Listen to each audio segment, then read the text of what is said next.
नमस्कार साथियों, मैं हूं आपका होस्ट गिरीश। आज मैं आपको एक ऐसी घटना सुनाने जा रहा हूं जिसने अर्जुन की जिंदगी हमेशा के लिए बदल दी। अर्जुन एक डिजिटल मार्केटिंग कंपनी में काम करता था। रोज की वही भाग दौड़ और उबाऊ जिंदगी से परेशान होकर उसने अपनी पत्नी स्नेहा और दोस्त कबीर के साथ पहाड़ों में घूमने का प्लान बनाया। उन्हें लगा था कि यह ट्रिप सुकून भरी होगी, लेकिन यह उनकी सबसे भयानक गलती साबित हुई।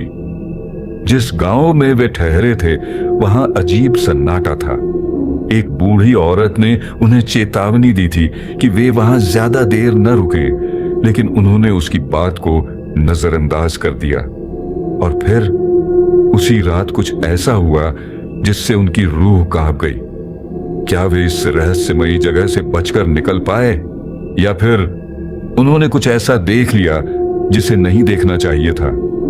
सुनिए अर्जुन की जुबानी यह खौफनाक कहानी। मेरा नाम अर्जुन है, उम्र लगभग 28 साल।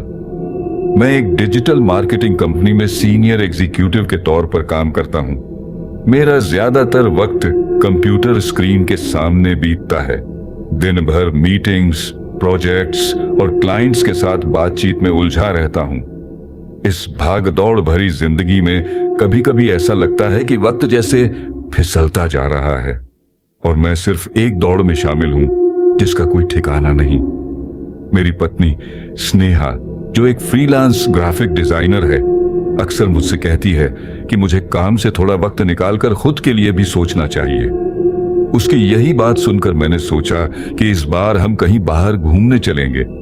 एक ऐसी जगह जहां मोबाइल नेटवर्क न हो, न कोई ईमेल चेक करने की टेंशन, बस कुदरत की गोद में कुछ सुकून भरे दिन बिताए जाएं।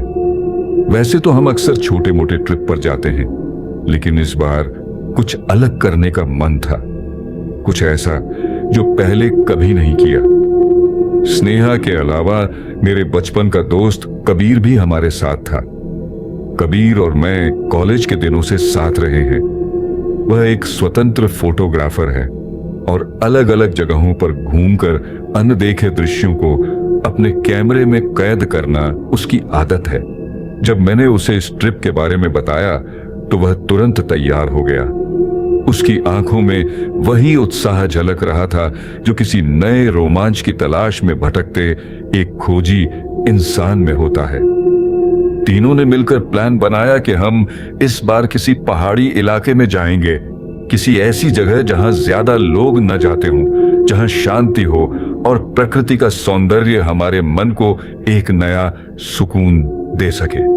हमने कई जगहों के नामों पर चर्चा की और आखिरकार एक दूर दराज के हिल स्टेशन पर जाने का फैसला किया जो अभी भी पर्यटकों की भीड़ से बचा हुआ था।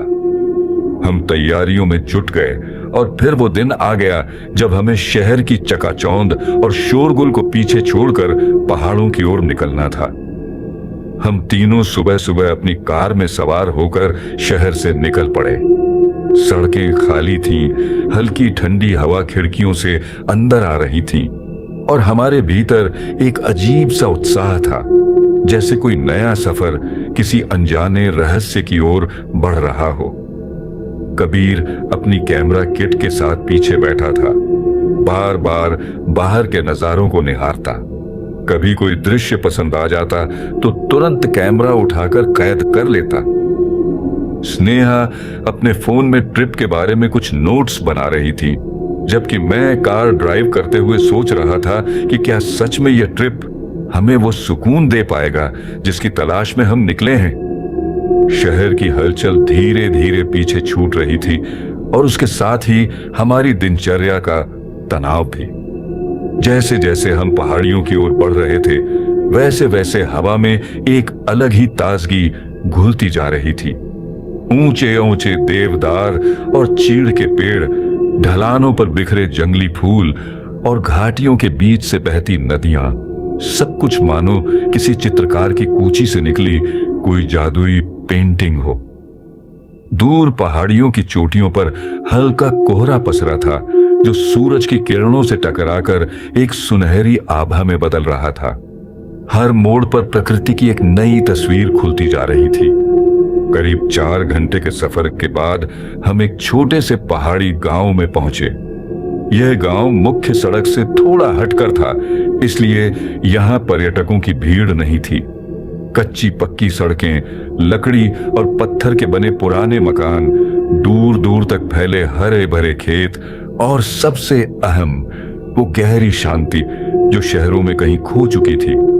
यहाँ का वातावरण किसी पुराने समय की तरह था, जहां न कोई शोर, न गाड़ियों की चिल्लपों, न ही इंटरनेट की अधूरी दुनिया में उलझे लोग।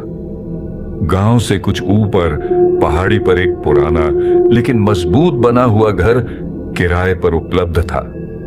मकान मालिक गांव के ही रहने वाले थे, जिन्होंने हमें बताया कि यह घर पहले किसी साहूकार का था, जो कई सालों पहले इसे छोड़कर चला गया था। घर की बालकनी से पूरा गांव साफ दिखाई देता था और रात में यहां से पूरा आसमान तारों से भरा नजर आता। यह सोचकर ही दिल रोमांच से भर गया कि हमें अगले कुछ दिन इस शांत जगह पर बिताने थे। हमने अपना सामान अंदर रखा और बाहर खुले मैदान में खड़े होकर सांसों में उस शुद्ध हवा को भर लिया जो शहरों में दुर्लभ थी। स्नेहा ने मुस्कुराकर कहा, यही तो चाहिए था, बस यही। कबीर कैमरा निकाल चुका था और आसपास के दृश्य अपने लेंस में कैद करने लगा। मैं वहां खड़ा सोच रहा था कि शायद सच में यह ट्रिप हमें उस खोए हुए सुकून से मिलवा सकता है जिसकी तलाश में हम यहां आए थे। मगर हमें नहीं पता था कि यह जगह जितनी सुंदर दिखती थी उतनी ही रहस्यमयी भी थी, और हमारे आने से पहले ही यहाँ की हवा में एक अजीब सा सन्नाटा छिपा बैठा था। घर में सामान रखने के बाद हमने थोड़ा आराम किया और फिर गांव की ओर निकल पड़े। यहाँ के लोग सीधे साधे लग रहे थे। उनके चेहरे पर पहाड़ी जीवन की सादगी और संघर्ष की झलक थी। कुछ बच्चे हमें उत्सुकता से देख रहे थे, जैसे किसी नए मेहमान के आगमन की खबर पूरे गांव में फैल चुकी हो। गांव में ज्यादा हलचल नहीं थी, लेकिन बाजार के पास कुछ दुकानें थीं जहां जरूरत का सामान मिल जाता था। हमने वहां से कुछ फल और खाने पीने का सामान लिया और एक चाय की दुकान पर बैठ गए। दुकान के सामने से गांव का एक पुराना हिस्सा दिखाई देता था, जहां जर्जर हो चुके कुछ मकान खंडहरों में तब्दील हो चुके थे। वह हिस्सा बाकी गांव से अलग थलग और वीरान लग रहा था। चाय पीते पीते कबीर ने कैमरा उठाया और उन खंडहरों की तस्वीरें लेने लगा। तभी एक कराहती हुई आवाज हमारे कानों में पड़ी, रुक जाओ, उन घरों की तस्वीर मत लो। हमने पलटकर देखा तो सामने एक बुजुर्ग महिला खड़ी थी। उसका चेहरा झुर्रियों से भरा था, आंखें धंसी हुई और हाथ कांप रहे थे। उसकी पोशाक पुरानी और धूल धूसरित थी। उसने कबीर की ओर इशारा किया और कहा, यह जगह श्रापित है, यहां मत जाओ वरना अंजाम बहुत बुरा होगा। हम तीनों अचंभित होकर उसे देखने लगे। स्नेहा ने धीमी आवाज में मुझसे कहा, ये कौन है और ये क्या कह रही हैं? मैंने उस बुजुर्ग महिला से पूछा, दादी आप ऐसा क्यों कह रही हैं? उसने कांपते हाथों से उन खंडहरों की ओर इशारा किया और कहा, कई साल पहले ये गांव नहीं वहां हुआ करता था, लेकिन कुछ ऐसा हुआ कि लोग इसे छोड़कर यहां बस गए। वहां अब सिर्फ वे रहते हैं जो इंसान नहीं रहे। कबीर ने उत्सुकता से पूछा, कौन रहते हैं वहां? बुजुर्ग महिला ने उसकी ओर गहरी नजरों से देखा और धीरे से कहा, वे जो मरे नहीं पर जिंदा भी नहीं हैं। यह सुनते ही स्नेहा की सांसें थम गईं। मैंने माहौल हल्का करने के लिए कहा, अच्छा दादी, हम तो यहां बस घूमने आए हैं, कुछ बुरा नहीं करेंगे। महिला की आंखों में डर और चेतावनी का मिश्रण था। उसने धीरे से सिर हिलाया और फुसफुसाई, रात होने से पहले घर लौट जाना और अगर कुछ सुनो तो जवाब मत देना। इसके बाद वह कांपते कदमों से वापस मुड़ गई और खंडहरों की ओर देखते हुए धीरे धीरे चलने लगी। हम सब थोड़ी देर तक खामोश रहे।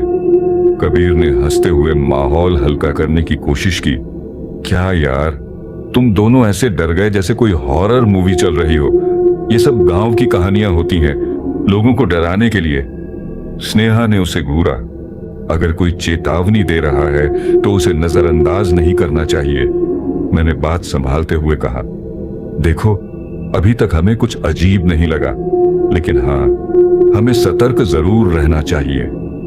हम कुछ देर और गांव में घूमे और फिर अपने घर लौट आए। रात होने लगी थी, ठंड बढ़ रही थी और पहाड़ियों के बीच से हल्की हल्की हवा बह रही थी।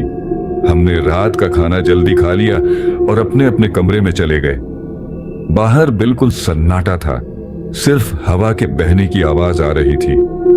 करीब आधी रात को मेरी नींद अचानक खुल गई। कमरे में अजीब सा सन्नाटा था। मैंने करवट बदली और खिड़की की ओर देखा। खिड़की के बाहर घना अंधेरा पसरा था, सिर्फ दूर पहाड़ियों की हल्की आकृति दिख रही थी।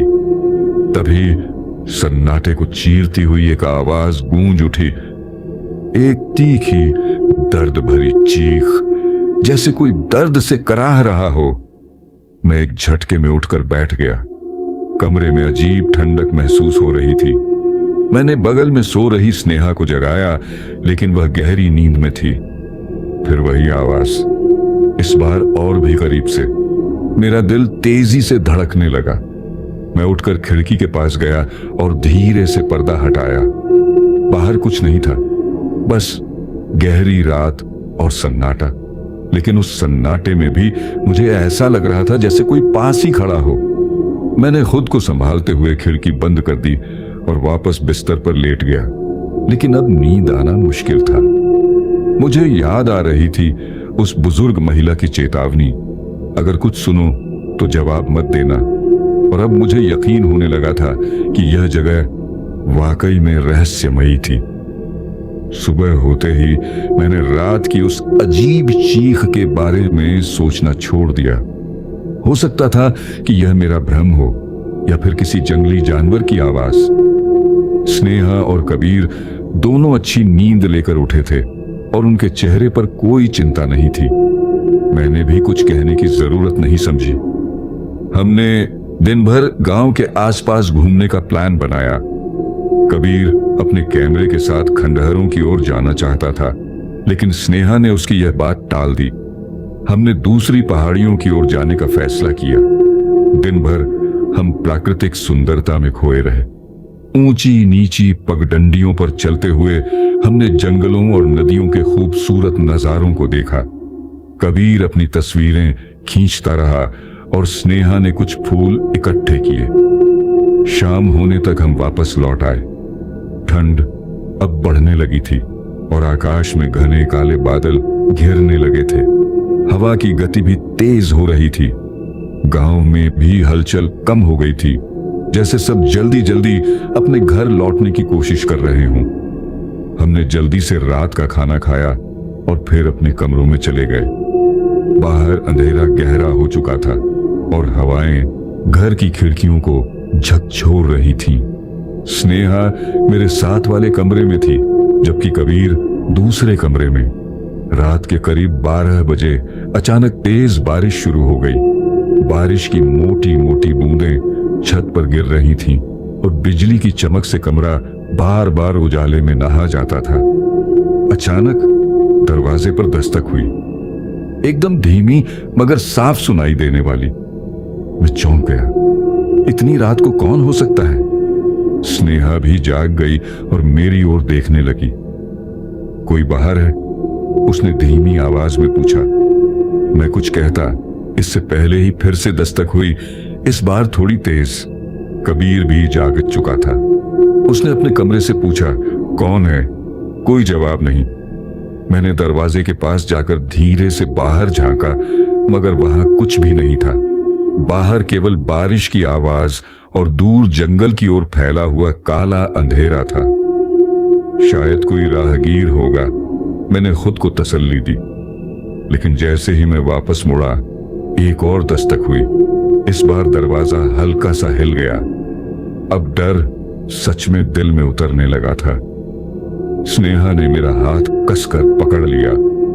मत खोलना, उसकी आवाज कांप रही थी। हम तीनों दरवाजे की ओर टकटकी लगाए देख रहे थे।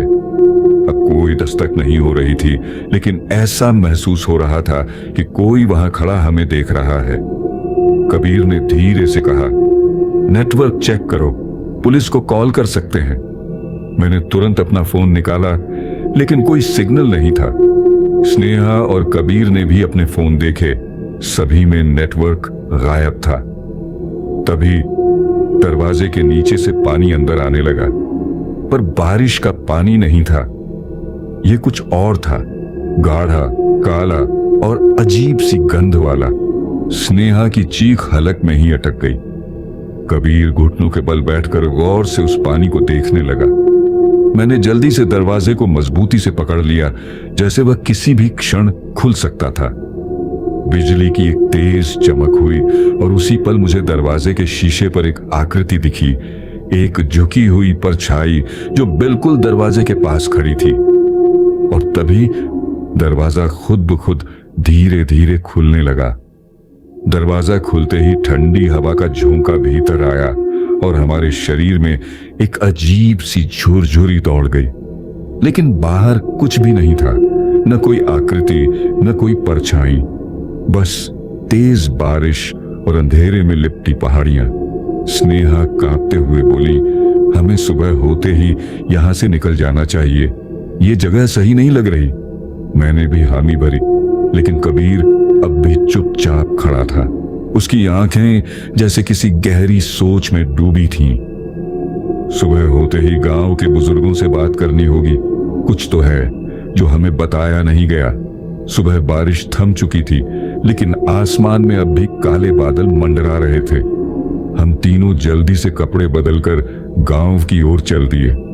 रास्ते में लोग हमें टेढ़ी नजरों से देख रहे थे, जैसे उन्हें पहले से पता था कि हमारे साथ कुछ अजीब घट चुका है। हमने एक चाय की दुकान पर बैठकर चाय ली और गांव के एक बुजुर्ग से बातचीत शुरू की। वह करीब 70 साल का था, मगर उसकी आंखों में एक अजीब सा डर छिपा था। बाबा, हमें इस जगह के बारे में कुछ बताइए, कबीर ने धीरे से कहा। बुजुर्ग ने एक लंबी सांस ली, जैसे कुछ पुरानी यादों का बोझ उसके दिल पर बैठ गया हो। फिर उसने हमारी ओर देखा और फुसफुसाते हुए कहा, तुम जिस घर में रुके हो वह पहले गांव के सबसे रईस आदमी बनवारी साहू का था। लेकिन वो घर अब भी खड़ा कैसे है, यह एक राज है जिसे हम भी पूरी तरह नहीं जानते। हम तीनों चौंक गए। क्या हुआ था यहाँ, मैंने पूछा। बुजुर्ग ने ठंडी हवा में हाथ रगड़ते हुए कहना शुरू किया, बहुत साल पहले ये पूरा गांव वहां बसा था जहां आज खंडहर हैं। बनवारी साहू गांव का सबसे अमीर आदमी था, लेकिन उतना ही निर्दयी भी। उसकी एक बेटी थी, इंदिरा, खूबसूरत, मासूम, लेकिन अपने पिता के अत्याचारों से तंग आ चुकी थी। इंदिरा को गांव के ही एक युवक से प्रेम हो गया था। वे दोनों शादी करना चाहते थे, लेकिन बनवारी ने यह रिश्ता नामंजूर कर दिया। वह चाहता था कि इंदिरा एक अमीर परिवार में शादी करे ताकि उसकी धन दौलत और बढ़ सके।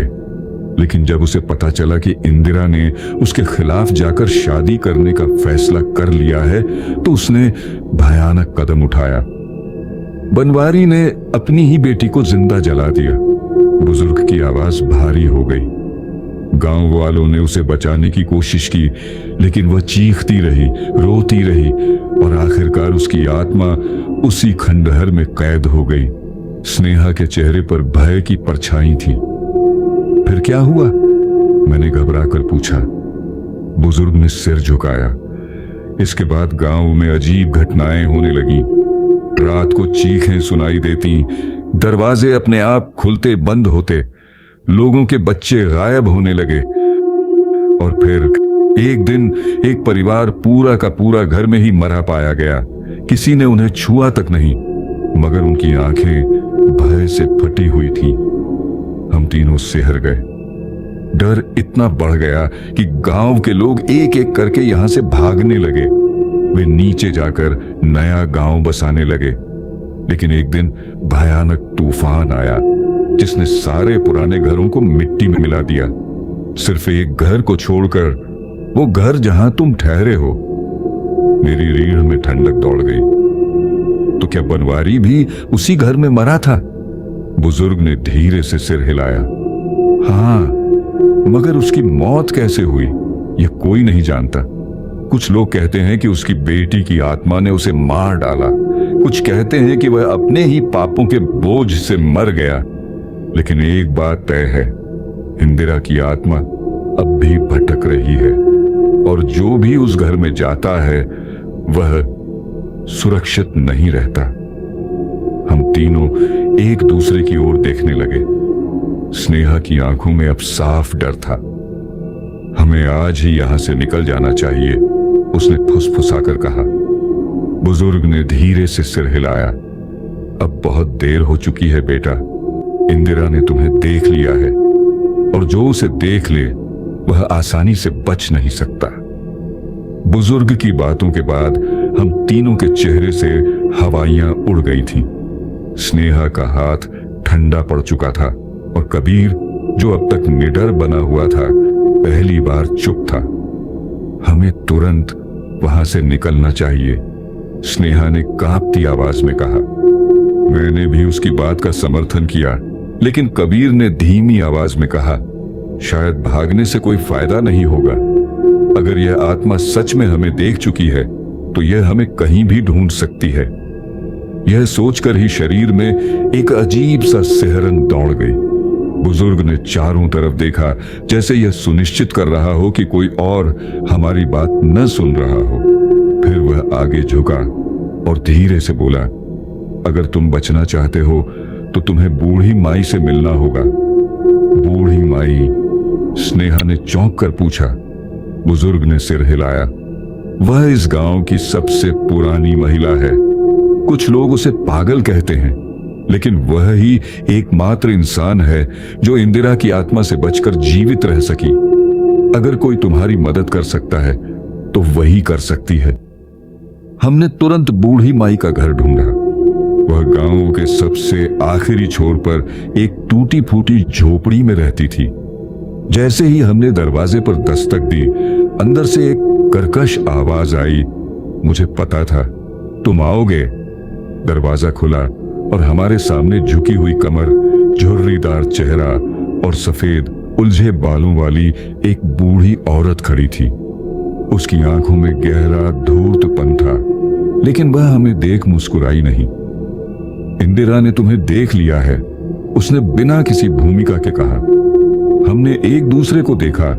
हमारी हिम्मत जवाब दे रही थी। क्या हम उससे बच सकते हैं? मैंने हकलाते हुए पूछा। बूढ़ी माई अंदर गई और एक लकड़ी की अलमारी से एक ताबीज और एक पुराना त्रिशूल निकालकर हमारे सामने रख दिया। यह ताबीज तुम तीनों पहन लो और यह त्रिशूल लेकर रात होते ही उस घर में वापस जाओ, उसने कहा। इंदिरा को मुक्त करना होगा, वरना वह तुम्हें कभी चैन से जीने नहीं देगी। मुक्त करना? कबीर ने हैरानी से पूछा। बूढ़ी माई ने सिर हिलाया। उसे जला दिया गया था। उसके शरीर की चिता जल गई, लेकिन उसकी आत्मा आग में बंधी रह गई। तुम्हें उस त्रिशूल से उसकी आत्मा पर प्रहार करना होगा और हनुमान चालीसा का पाठ करना होगा, तभी वह मुक्त होगी। स्नेहा कांप गई। लेकिन अगर वह हम पर हमला कर दे तो? बूढ़ी माई ने उसकी ओर देखा और बस इतना कहा, वह हमला करेगी ही। सवाल यह है कि क्या तुम उसका सामना कर सकते हो? रात होते ही हम अपने घर लौट आए। हवा ठंडी हो चुकी थी और चारों तरफ सन्नाटा था।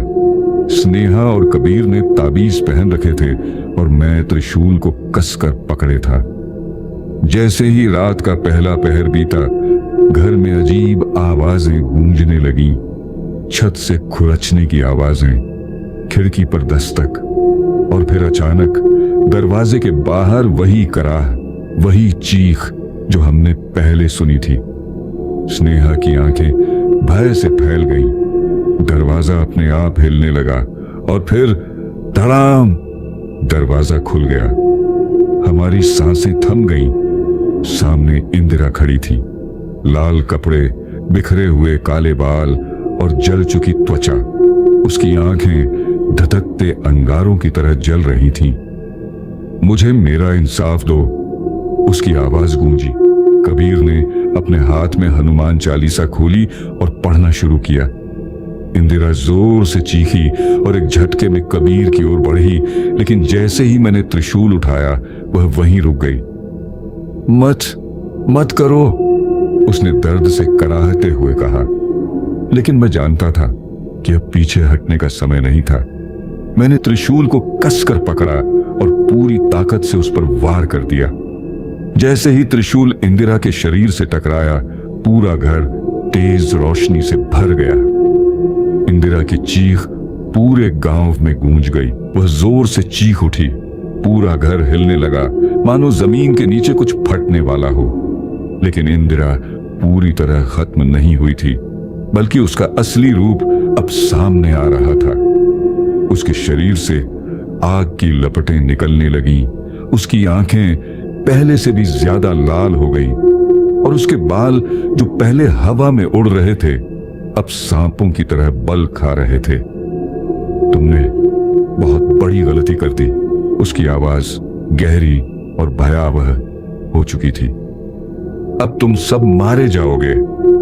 अचानक एक झटके में उसने मुझे हवा में उछाल दिया। मैं दीवार से टकराया और जमीन पर गिर पड़ा। स्नेहा चीख पड़ी, लेकिन उसने खुद को संभालते हुए हनुमान चालीसा का पाठ जारी रखा। इंदिरा अब कबीर की ओर बढ़ी। उसकी उंगलियां अब लंबे नुकीले पंजों में बदल चुकी थीं। वह इतनी तेजी से आगे बढ़ी कि कबीर को संभलने तक का मौका नहीं मिला। कबीर, हट जाओ, मैं चिल्लाया, लेकिन बहुत देर हो चुकी थी। इंदिरा ने कबीर की छाती पर हाथ रख दिया और अगले ही पल उसकी चीख गूंज उठी। उसकी पूरी देह कांपने लगी, मानो उसकी आत्मा को कोई खींच रहा हो। मुझे जाने दो, कबीर ने संघर्ष किया, लेकिन इंदिरा की पकड़ बेहद मजबूत थी। स्नेहा भागकर उसके पास आई और ताबीज उसके माथे पर रख दिया। लेकिन इंदिरा अब इतनी ताकतवर हो चुकी थी कि ताबीज भी उसके प्रभाव को नहीं रोक पा रहा था। अगर इसे हराना है तो हमें उसे त्रिशूल से जलाना होगा। बूढ़ी माई की आवाज हमारे पीछे से आई। वह झुकी हुई चल रही थी, लेकिन उसके हाथ में राख और कुछ अभिमंत्रित फूल थे।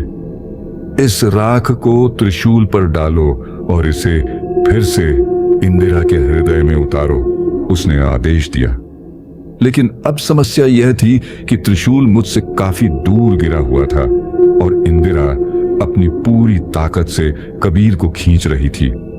मैं दर्द को नजरअंदाज करते हुए तेजी से रेंगता हुआ त्रिशूल की ओर बढ़ा। लेकिन जैसे ही मैंने उसे उठाने की कोशिश की, इंदिरा ने मुझे देख लिया। तू मुझे खत्म नहीं कर सकता, उसने गरजते हुए कहा, और एक झटके में उसने मुझे भी अपनी ओर खींच लिया। अब हम तीनों उसकी गिरफ्त में थे। स्नेहा अब भी हनुमान चालीसा का पाठ कर रही थी, लेकिन इंदिरा की शक्ति इतनी बढ़ चुकी थी कि वह उस पर असर नहीं कर रही थी। बूढ़ी माई ने मुझे देखा और फुसफुसाई, कोई एक बलिदान देगा तभी यह खत्म होगी। यह सुनते ही कबीर ने मेरी ओर देखा। उसकी आंखों में अब कोई डर नहीं था। मैं इसे रोक सकता हूं, उसने कहा। नहीं कबीर, मैंने चीखते हुए कहा, लेकिन उसने मेरी बात अनसुनी कर दी। कबीर ने अपनी आखिरी ताकत जुटाकर इंदिरा को कसकर पकड़ लिया। अब मुझे ही ले जा, लेकिन मेरे दोस्तों को छोड़ दे। इंदिरा ठिठक गई। अगर तू मुझे खुद सौंप रहा है तो तेरा शरीर मेरा घर बनेगा, उसने भयानक आवाज में कहा। तो ले, कबीर ने कहा और अपनी आंखें बंद कर ली। अगले ही पल इंदिरा ने कबीर के अंदर प्रवेश करना शुरू कर दिया। उसकी आत्मा उसके शरीर में समा रही थी और कबीर का शरीर तड़पने लगा। लेकिन उसी पल मैंने अपनी पूरी ताकत लगाकर त्रिशूल उठाया और उसे कबीर के शरीर के ठीक बीच में भोंक दिया। त्रिशूल के स्पर्श से कबीर की चीख निकल गई और उसके शरीर से एक काली परछाई बाहर निकलकर छटपटाने लगी। नहीं! इंदिरा की अंतिम चीख गूंजी। बूढ़ी माई ने तुरंत राख को त्रिशूल पर डाला और मैंने आखिरी वार इंदिरा पर किया। उसकी पूरी देह आग की लपटों में घिर गई। वह इधर उधर भागने लगी, जैसे कोई पिंजरे में फंसा हुआ जानवर छटपटा रहा हो। आखिरकार उसकी आत्मा पूरी तरह जल गई और धुएं में बदलकर हवा में घुल गई। सब कुछ शांत हो गया, लेकिन कबीर जमीन पर पड़ा था। उसकी आंखें खुली हुई थीं, मगर उनमें कोई सी जीवन नहीं था। मैं उसके पास गया और उसका हाथ पकड़कर उसे झकझोरने लगा। कबीर, उठो! लेकिन वह नहीं उठा। स्नेहा ने मुंह पर हाथ रख लिया। उसकी आंखों से आंसू बह निकले। बूढ़ी माई ने सिर झुकाया। उसने बलिदान दे दिया। इंदिरा अब मुक्त हो चुकी है, लेकिन वह भी उसके साथ चला गया। गहरी चुप्पी छा गई। सुबह होने तक हम कबीर के शव को लेकर गांव में गए। गांव के लोग इकट्ठा हो गए थे और उनके चेहरे पर संतोष और दुहक का अजीब मिश्रण था। बुजुर्ग ने धीरे से कहा, आज इस गांव को एक नया जीवन मिला है, लेकिन इसकी कीमत बहुत बड़ी थी। हमने कबीर को वहीं दफना दिया जहां कभी इंदिरा को जलाया गया था। अब वह जमीन शापित नहीं थी, बल्कि एक बलिदानी की समाधि बन चुकी थी। जाते वक्त बूढ़ी माई ने हमें ताबीज उतार कर देने को कहा। अब तुम्हें इसकी जरूरत नहीं, उसने कहा। यहां का श्राप अब समाप्त हो चुका है। हम चुपचाप कार में बैठे और गांव से निकल पड़े। रास्ते भर मैं पीछे मुड़ मुड़ कर देखता रहा। उम्मीद करता रहा कि शायद किसी मोड़ पर कबीर हमें हंसते हुए दिखे, लेकिन वह नहीं था। सिर्फ एक हल्की ठंडी हवा थी जो हमें अलविदा कह रही थी। हम गांव छोड़कर निकल चुके थे, लेकिन कार में गहरी चुप्पी छाई हुई थी। पहाड़ों की सड़कें अब भी घुमावदार थीं, लेकिन हमारे भीतर का सफर कहीं ज्यादा उलझा हुआ था। स्नेहा खिड़की से बाहर देख रही थी। उसकी आंखों में अब भी आंसू थे। मैं हर मोड़ पर सोच रहा था कि क्या सच में यह सब खत्म हो चुका है, या हम बस खुद को तसल्ली दे रहे हैं। गांव पीछे छूट चुका था, लेकिन जब हमने आखिरी बार पहाड़ियों की ओर देखा तो वहां अब भी वही खंडहर खड़े थे, निस्तब्ध, ठहरे हुए, जैसे सदियों से किसी का इंतजार कर रहे हों। बूढ़ी माई ने कहा था कि श्राप समाप्त हो चुका है, लेकिन क्या सच में यह सच था? रास्ते में अचानक मेरी नजर पीछे की सीट पर गई, जहां कबीर बैठा करता था। वहां सिर्फ उसका कैमरा पड़ा था। कैमरा! मैंने धीरे से उसे उठाया और उसकी तस्वीरें स्क्रॉल करने लगा। ज्यादातर तस्वीरें पहाड़ियों, गांव और हमारे हंसते मुस्कुराते चेहरों की थीं, लेकिन आखिरी कुछ तस्वीरों ने मेरे रोंगटे खड़े कर दिए। एक तस्वीर में कबीर खड़ा था, लेकिन उसके पीछे कोई परछाई दिख रही थी। वही परछाई। स्नेहा ने मेरी ओर देखा और मेरी घबराई आंखों को पढ़ लिया। क्या हुआ? उसने धीरे से पूछा। मैंने धीरे से कैमरा बंद कर दिया और कहा, कुछ नहीं, बस पुरानी यादें हैं। स्नेहा ने गहरी सांस ली। शायद वह भी कुछ कहना चाहती थी, लेकिन उसने कुछ नहीं कहा। हम दोनों ने खिड़की से बाहर देखा। सूरज धीरे धीरे पहाड़ियों के पीछे छिप रहा था और सड़क के किनारे पेड़ों की छायाएं लंबी ही भी होती जा रही थीं। मैंने कार की रफ्तार बढ़ा दी। कुछ कहानियों का अंत होता है और कुछ कहानियां बस वक्त के किसी कोने में दबकर रह जाती हैं। लेकिन जो एक सवाल मेरे मन में अब भी गूंज रहा था वह यह था, अगर श्राप पूरी तरह खत्म हो चुका था तो मुझे अब भी ऐसा क्यों लग रहा था कि कोई हमें देख रहा है? तो साथियों, यह थी अर्जुन की खौफनाक कहानी। एक ऐसा सफर जो सुकून देने के लिए शुरू हुआ था, लेकिन एक डरावने रहस्य में बदल गया। अर्जुन और स्नेहा तो बचकर निकल गए, लेकिन कबीर वह अब सिर्फ एक याद बनकर रह गया। गांव के लोग अब भी कहते हैं कि वहां रात के अंधेरे में कोई साया भटकता है, कोई चीखें सुनता है तो कोई दरवाजे पर हल्की दस्तक महसूस करता है। क्या सच में वह श्राप पूरी तरह खत्म हो गया, या फिर कोई अब भी वहां अपने इंसाफ का इंतजार कर रहा है? इसका जवाब शायद हमें कभी न मिले, लेकिन अगर कभी आप किसी अनजान जगह पर जाएं और कोई आपको वहां रुकने से मना करे तो उसकी बात जरूर सुनना।